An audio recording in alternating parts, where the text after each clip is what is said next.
All right, funny question I see all the time on forums. Are Emerson knives worth it?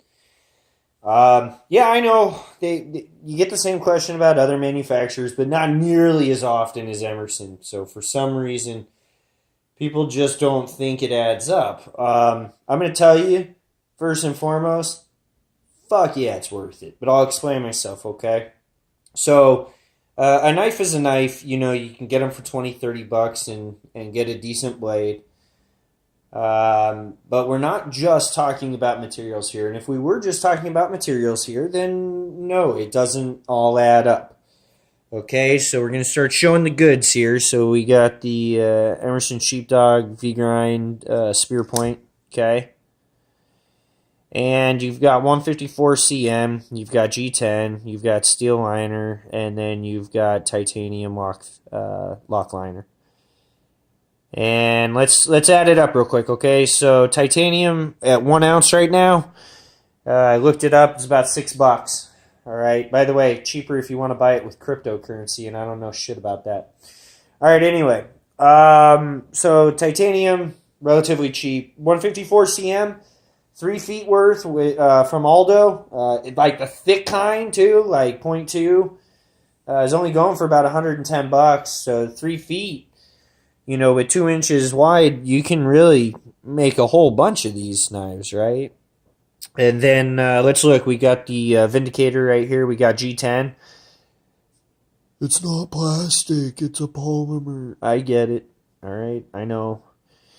But, you know, adding it up from there, you know, with G10 not being all that expensive, you've got a couple washers, right? Depending if you've got the bearing system, you've got a couple extra pieces there. But, you know, putting it all together in terms of raw cost of goods, it's not that much. I mean, but what does go into the cost is a lot of planning, a lot of thinking, a lot of execution. And that's where I think Emerson knives are absolutely worth it. First off, you've got dead on grinds.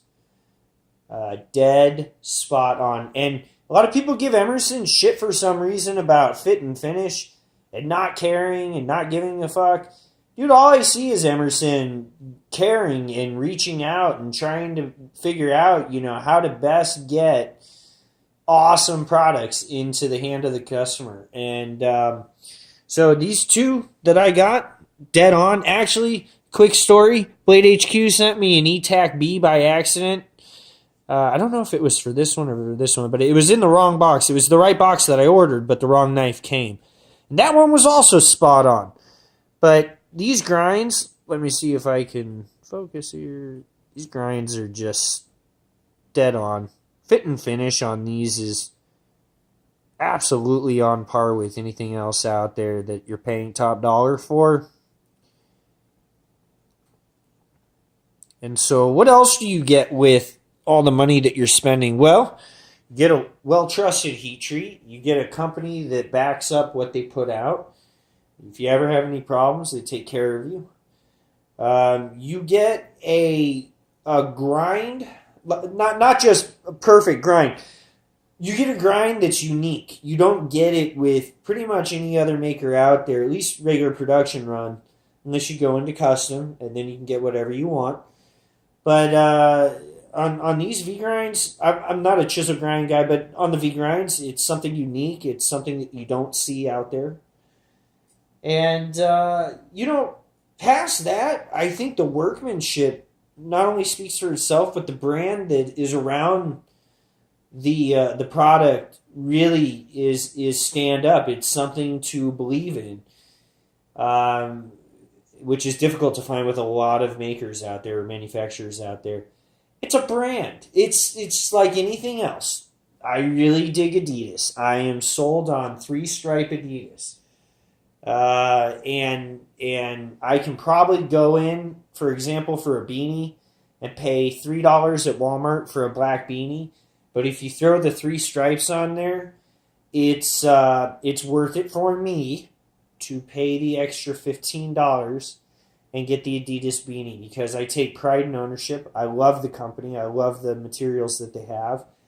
And so on my end, I think you have to value, is that worth it for you to pay a little bit extra to get into a brand that you're really proud of having, of owning, of using, and able to look somebody that you care about in the eye and say, yeah, I know it's a couple $100, but it's worth it. All right. So again, Emerson knives, take them or leave them. They're not for everybody. I get it, but I'm a fan here. I've got a Gentleman Jim, like I've talked about in other videos, that's on my list. One day, Gentleman Jim will be mine.